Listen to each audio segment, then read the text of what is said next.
Let's say you want to use an AI prompt to pull, synthesize, and summarize live job listings directly into your chat interface. The mechanism making this possible is an open-source project called the LinkedIn MCP server. It acts as a bridge between your AI client and a live LinkedIn account. This is not an official, sanctioned LinkedIn API. It is a local browser automation adapter running on your machine that drives a web session behind the scenes. Because this relies on automated access, it directly violates LinkedIn's terms of service. As the warning on screen indicates, we strongly recommend sticking to read-only workflows to avoid account termination. To set this up, you'll need 3 things: a terminal, the Claude desktop app, and your LinkedIn credentials. Using this tool as a research assistant allows you to gather data without the high risk associated with automated outbound actions. First, open your terminal and install the UV package manager using the official installation script.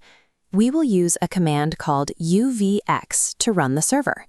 This isolates the execution environment, which prevents the server's dependencies from interfering with other software on your computer. You must include the @latest tag in your command. LinkedIn frequently updates its website structure, which can break the specific code used to find data on the page. Using this tag ensures you are always running the most recent patch. Now open your Claude desktop configuration JSON file so we can register the server with the AI. Paste this configuration block into the file.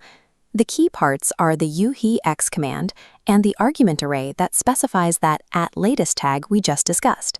Save the file and restart Claude Desktop to finalize the connection.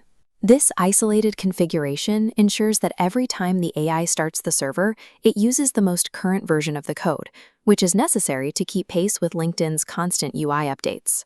To authenticate the session, go to your terminal and run the UVX command with the --login flag. We have to do this because newer versions of Chrome use app-bound encryption, locking down the cookies in your daily browser. This login command creates a manual pathway to establish a fresh session. The command will open a new independent browser window through a tool called Patchright. Log in to LinkedIn inside that specific window. Once you're in, close the window to save the session state to your local machine. This creates a separate session for the AI that won't conflict with your personal browsing data. Now we can run a live test. Return to Claude Desktop.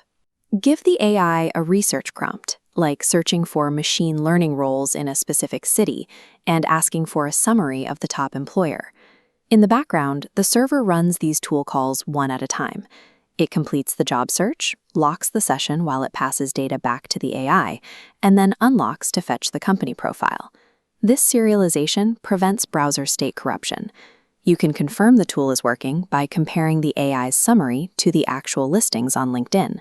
This demonstration confirms the server can handle sequential data requests, allowing the AI to gather and condense information that would otherwise require multiple manual steps. You now have a functioning local AI research assistant for LinkedIn data.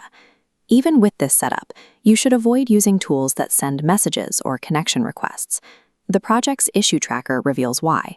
Issue 483 and Issue 573 document cases where the AI messaged the wrong thread or hallucinated a send confirmation. A safer approach is to use the Get Inbox tool to organize your messages, or Search People to create briefing documents before you reach out manually. The rule of engagement for this architecture is to use the AI for high-volume data research, but maintain human control for all outbound communication.